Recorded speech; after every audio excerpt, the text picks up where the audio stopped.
Have you ever noticed how some words, powerful as they seem, can feel completely empty? We hear them all the time. Love, trust, hope, give, sorry, life. We use them, we hear them, but what do they really mean? It's a question that gains more weight with every passing year. I've spent a long time thinking about this, and I've come to a few simple, yet profound conclusions.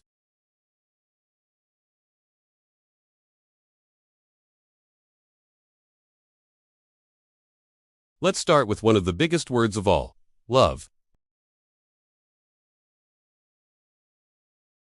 But what is love, really? I've learned that love is nothing without action. It's not a feeling you just have. It's a thing you do. Saying I love you is wonderful. It's a beautiful start. But the words themselves are just the signpost, not the destination. The real journey of love is in the showing. It's in the small, consistent gestures. It's making a cup of tea for someone who had a long day without them having to ask. It's showing up when things are hard, not just when they're easy and fun.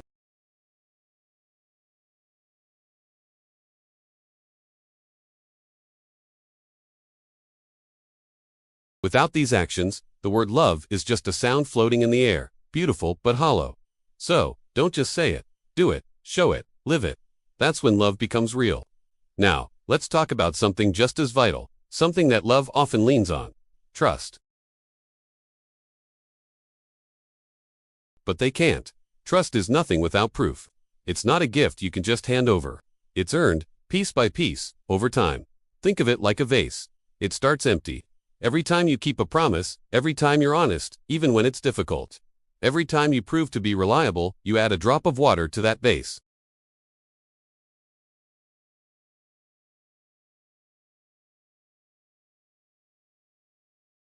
And trying to fill it again is so much harder than the first time. Proof isn't about grand gestures either. It's about consistency. It's being the person you say you are, day in and day out. It's your actions aligning with your words.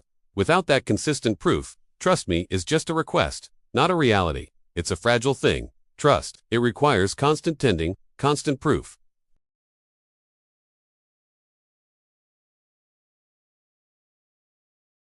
But I've seen that hope is nothing without effort. Hope isn't a passive waiting game. It's not about sitting in a dark room and wishing for the sun to rise.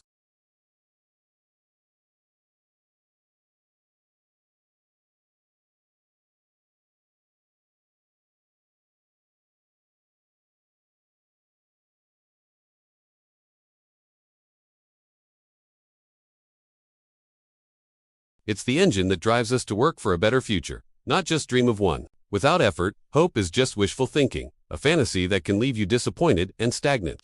But when you combine that beautiful, powerful feeling of hope with your own sweat and determination, that's when miracles can happen. That's when you start creating the very future you're hoping for. This brings me to another powerful word: give. We're taught from a young age that it's better to give than to receive. We donate to charities, we offer help to our neighbors. But the act of giving can be complex. And I've come to believe that give is nothing without heart. You can write a check, you can drop off old clothes, you can perform an act of service, but if your heart isn't in it, what is really being exchanged? Giving out of obligation, or for recognition, or to ease a sense of guilt, it's a transaction. It lacks the warmth, the genuine connection that makes giving so powerful. True giving, the kind that enriches both the giver and the receiver, comes from a place of empathy and compassion. It's when you give your time, your attention, your kindness, because you genuinely care about the well-being of another.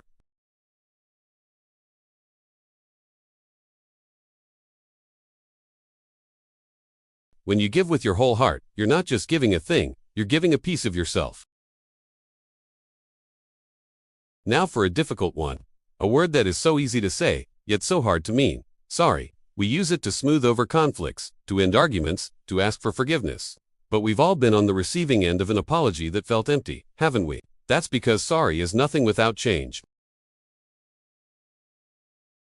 It acknowledges that a wrong was committed, but if the behavior that caused the hurt continues, the apology becomes meaningless. It becomes a manipulation, a tool to escape consequences without any real intention of doing better.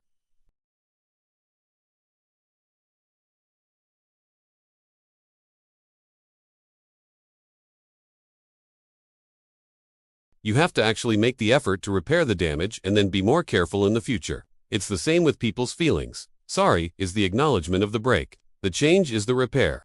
Without that change, the word sorry is just a temporary bandage on a wound that will keep reopening.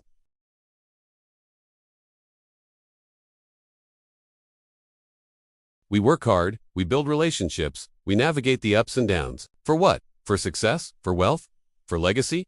Perhaps, but as the years go on, the answer becomes much simpler for me. And it's this: life is nothing without peace. You can have all the love, all the trust, all the success in the world, but if you don't have peace within yourself, you have nothing.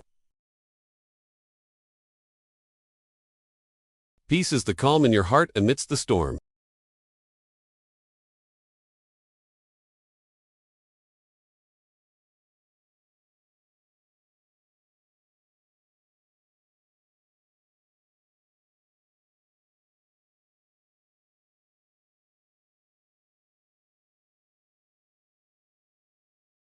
So, love with action, trust with proof, hope with effort, give with heart, and apologize with change. A life of substance, of meaning, and ultimately, a life of peace. Thank you for listening.